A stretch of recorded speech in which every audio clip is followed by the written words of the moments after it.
So the reason I'm here today is basically to tell you that I guess a little bit more about my experience, which I think if I look back over when I chose to do a particular course at a particular university and city and all those things that you have to choose, you don't just stumble into a Master of Applied Finance at Macquarie. It's something you really think about. I'd like to give you a little bit of insight into why, and more usefully for you guys, I think my overall experience. And then what that, I guess, partly allowed me to go on to do. Okay, so my experience and advice for prospective postgrad students. Now, my experience is predominantly a Master of Applied Finance, so that's what the language I'll be using today. But look, this maps across everything I've seen, and also subsequent to completing my Masters, it maps across the whole of Macquarie. It's incredibly good. Okay, who's this guy? All right, now to make everything else I've just talked about relevant, I'll come off that because you're reading it.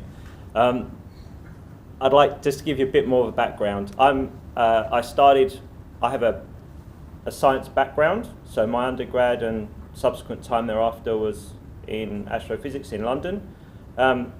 Then this was at the time in the UK and in London where the term rocket scientist just popped up. And that was quite handy because it meant you could then quit that day job and go and work in the city, which was quite interesting at the time.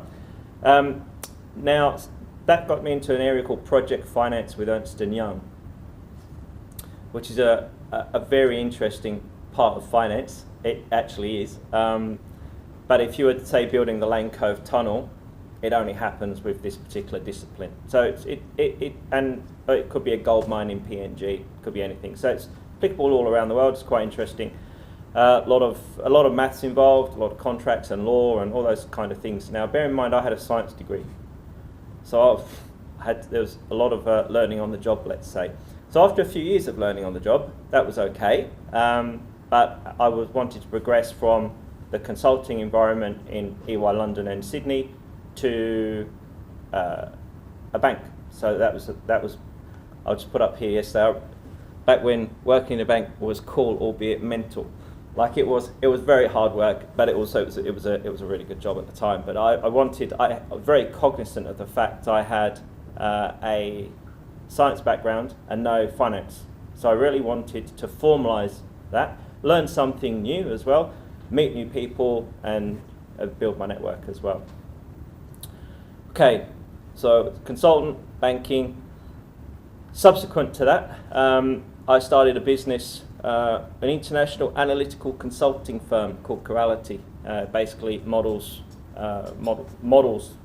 uses financial modelling to look at the returns of like lenders and investors in something like the Lane Cove Tunnel, or selling off New South Wales power assets, or that kind of thing, building a hospital, building a university campus.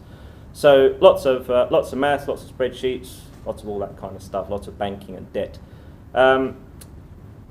And subsequent to that, which was just I exited that a few months ago, I've got a consulting. I'm growing a couple of other companies, and I'm coaching some other people. Kevin mentioned, just with a bit of fun, an exotic fruit farm owner I am, but it is just a bit of fun. So that's me. So what I'm trying to get across with that point is I have been through in different countries, and I've travelled all around the world with those jobs. I've come into contact and hired a lot of people and just worked with a lot of people around the world who have got different backgrounds in terms of finance, their job, and all that kind of thing. What stands out very, very clearly is, and it's predominantly in the Asian region, Australasian region, is when you meet someone from Macquarie who's got an applied finance background, and it's like even you've never met them, and much stronger than my original university. It's okay. Like, where did you do it? When did you do it? Did you get lectured by Frank Ash, or did you meet Richard Tinsley, or whatever that was? And that's really nice. And there's an instant mutual respect for you did something hard, which is a good thing. So let's not kid ourselves. Going into this course, it's not easy at all. The actual material we don't need to talk about today. is if you're doing this as a part-time operation, then the material is one part of the difficulty. Actually fitting it into your life and having some part of a life thereafter is an equally tough challenge. So that's something to look out for. So why did I choose a master's in applied finance? I thought it was an intellectually worthwhile thing to do. I've just talked about I felt I needed to underpin my CV with a finance background. A bit less waffle than an MBA. I had a good look at an MBA, and for that I thought, well, I might go to another country and do that. That wasn't really on the cards. I had a fairly new into a job that I really wanted and enjoyed. Life was basically was in Martin Place pretty much, and the Centre for Applied Finance, the campus in the city, was fantastically located. So I lived there, I worked there, and uni was around the corner. So that logistically was really good. Macquarie was an excellent name. I didn't know if it was the largest or whatever at that point, but it certainly stood out from the others. So there was lots of, we'll talk about why I chose Macquarie in a sec, but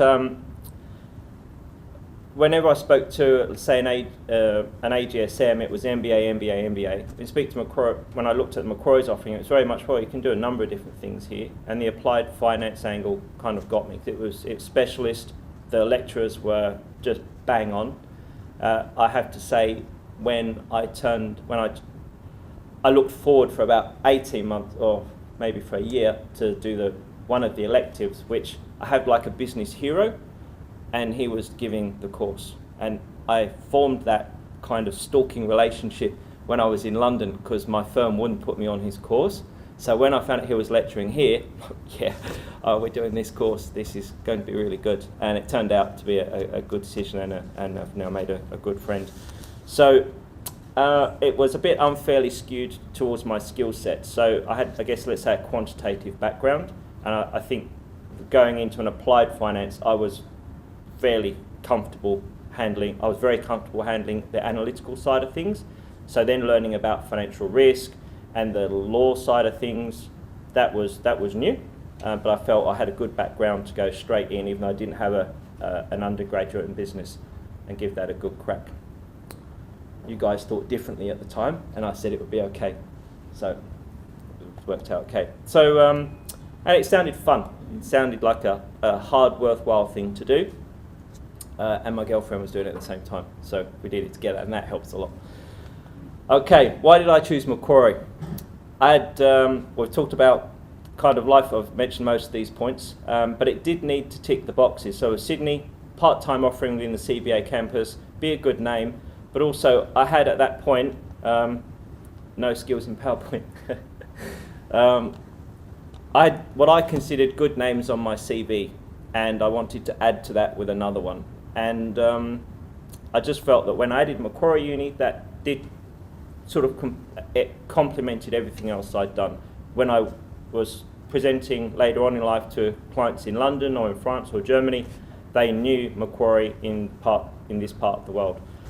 AGSM and Macquarie, both well-known names. If I was to say UTS, I would have had to have explained where that was, or felt they wouldn't know, and that's not acceptable for me. So, okay, small fun. I chose to study part-time. Let me just tell you a little bit about how that went, because I would love to have heard that before I started it. It's really hard work. It's one of the toughest things I've done. So I chose to study part-time and found that the faculty were fantastic. In particular, I met my hero, Richard Tinsley, and through alumni, that was a very impressive setup, just in terms of the willingness of people to share homework, no, it's not homework, just contacts and catch up outside of class, and that sort of thing was good. I hired two of them, and one of them now runs the US and UK operation, or European operations, for the company that we had, which is a fairly substantial job. He's the MD there. So it's nice. I wouldn't have met that person, I'm quite sure, if I hadn't been to Macquarie. And you'd say, well, all these different paths in life and multi-universities and things, or multiversities. But I think when I think about Macquarie, I think hard, good fun, learnt a lot, great on my CV, met these guys. Like the people I met were really solid. Intellectually challenging. I've said a few times now, probably too many, that it was tough, and it is. But it's, there's no point doing easy things. Evening lectures, for me, these sort of going into the minutiae of how jam it into everyday life, but going to evening lectures and then going back into work, which is what I had to do a lot of the time, is hard work. You get the feeling that I'll get the notes for this course and I'll catch up. You can't do that. You're paying. It's not really the notes. Anyone can read a book or catch up on notes, but to be in front of the lecturer, the world-class lecturer, and hear and be able to understand what they've just said, ask a relevant question in terms of how that fits into your understanding, you can't beat it. So after, very quickly you appreciate, okay, need to be at lectures. So for a little while. So I've put here weekend electives on a weekend, which means from Friday, when I did it, Thursday, Friday evenings, lectures, straight to the weekend, straight back into Monday morning kick-off meeting at work. And you do that for a few weeks and mix that in with case studies and some exams and a business trip or whatever else is happening. And you do that for a couple of years, and it's you kind of need to be quite well organised. So that's kind of that's not a negative, that's just something to watch out for and be aware of. You'll have that wherever you choose. But the difference from what I can see, reflecting on things to talk about today, is that when I've looked around, the flexibility that Macquarie have got in how to accommodate that is really good. So evening lectures, stuff on the weekend, you're fast tracking things. There's quite different and very open to talk about it. So I had a very tough 6 months where we still got through it all, but I needed a lot of flexibility. I had to live up to what I said I was going to do, and Macquarie said, right, well, you come along to this course and that course, don't do that one, come here, and we kind of got through. So, and that included, I think, not setting an exam the day it was meant to be sat. So, that was good. That helped a lot, and you need that if you're doing that part time. Okay, how did it help me? Very briefly, I needed a formal finance qualification. I also learnt a lot about the material. There was very little in it that I already knew, that's nice, because the last thing you want to do is sit in a course if you've just done an undergrad and you know half of it. So it's the fact it's interesting and the lecturers deliver in an interesting way, and you're reading some of the times, they are telling you their experiences about what they've just done, say in financial risk management or whatever it is, of something that's just happened in the paper or they were involved in the year before. Is very relevant, and the fact it was interesting was good. Very well recognised. I'm going to say it's a tough degree again. Sorry, but for me, I was very proud every time I signed off on a proposal with my bio in. I had solid undergrad, Macquarie Master of Applied Finance, every time without fail. Yep, good, and that goes. When you're pitching up against partners in Booz Allen, McKinsey, KPMG, EY, all those kind of guys, big names, you kind of need to really sell the individual. Part of that individual that a client is buying, or in a client services environment, is they are buying your experience and your knowledge, and what I did at Macquarie was all part of that. So being able to spell that out, being proud, is good.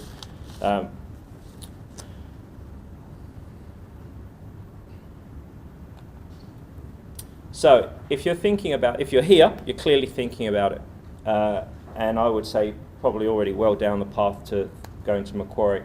But be ready to work hard, be ready to learn from some amazing people. I don't use those kind of words too often, but when I thought back and I talked to Anna about, what did she think, our shared experience of Macquarie, it was without doubt faultless faculty. It's fantastic, all the way through to admin. So I walk in just after a short period of time, they say, hey Nick, how do you remember my name? And so many people, hundreds of people, but so that goes all the way through. You work with switched on people, and with the alumni network is good. If I have to say one thing that has got me to where I am today, It's the networking of people, staying in touch with people, sharing experiences, and Macquarie is an excellent place to do that.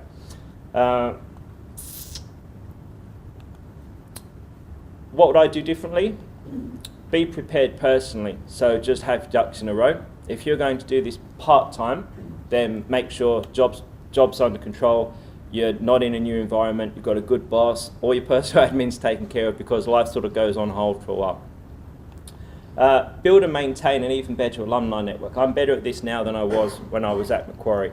When I was at Macquarie, I don't think LinkedIn existed, but it was, you know, just staying in touch with people you know. These are very relevant people for you as your career grows, especially with the whole Australasian focus. So go forth and do some hard financy stuff. It's good fun if you really get into it. So yeah, I enjoy it thoroughly, highly recommend it. Hey.